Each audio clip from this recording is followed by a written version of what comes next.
AP CM Chandrababu లేఖపై సానుకూలంగా స్పందించారు CM Revanth Reddy. విభజన అంశాలపై సమావేశానికి గ్రీన్ సిగ్నల్ ఇచ్చారు. విభజన సమస్యలపై చర్చిద్దామని, ముఖాముఖి భేటీతోనే సమస్యలు పరిష్కారం అవుతాయని, రాష్ట్ర విభజన జరిగి 10 ఏళ్లు అయినా కొన్ని సమస్యలు అలాగే ఉన్నాయని తెలంగాణ సీఎం రేవంత్ కు లేఖ రాశారు ఏపీ సీఎం చంద్రబాబు. ఇందుకోసం ఈ నెల 6న ఫేస్ టు ఫేస్ భేటీ అయ్యి ఈ అంశాలపై చర్చిద్దామని రేవంత్ రెడ్డిని కోరారు. చంద్రబాబు విజ్ఞప్తికి రేవంత్ రెడ్డి సానుకూలంగా స్పందించారు. చంద్రబాబు లేఖకు రిప్లైగా ఇవాళ లేఖ రాయనున్నారు రేవంత్. చంద్రబాబు విజ్ఞప్తికి రేవంత్ సానుకూలంగా స్పందించడంతో ఈ నెల 6న 2 తెలుగు రాష్ట్రాల సీఎంల భేటీ జరగనుంది.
హైదరాబాద్లోని ప్రజాభవన్లో చంద్రబాబు రేవంత్ రెడ్డి భేటీ అయ్యే అవకాశం అయితే ఉంది. ఈ సమావేశంలో రాష్ట్ర విభజన అంశాలు, ఏళ్లుగా పరిష్కారం కాకుండా ఉన్న అపరిష్కృత అంశాలపై ఇరు రాష్ట్రాల ముఖ్యమంత్రులు చర్చించనున్నారు. అయితే తెలుగు రాష్ట్రాల సీఎంల భేటీ 2 స్టేట్ పొలిటికల్ సర్కిల్స్ లో హాట్ టాపిక్ గా మారింది.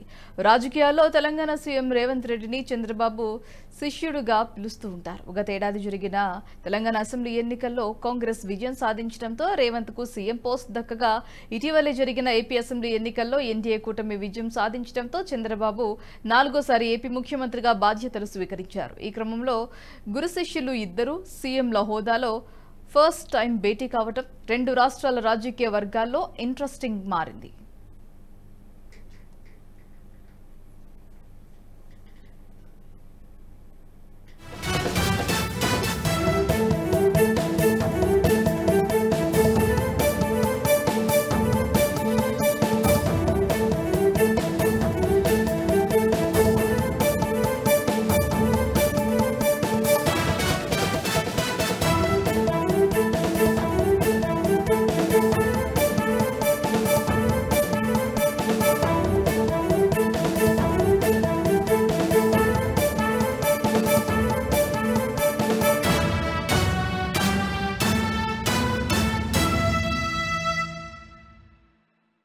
ఈ వీడియో మీకు నచ్చినట్టయితే లైక్ చేయండి, 10 మందికి షేర్ చేయండి. అలాగే కామెంట్ల రూపంలో మీ అభిప్రాయాలను మాతో పంచుకోండి. Nationalist hub group of channels ను సబ్స్క్రైబ్ చేసుకుని తెలుగునాట జాతీయవాద జర్నలిజాన్ని ప్రోత్సహించండి. ఈ వీడియో కింద ఉన్న బెల్ ఐకాన్ పై క్లిక్ చేయడం మర్చిపోవద్దు.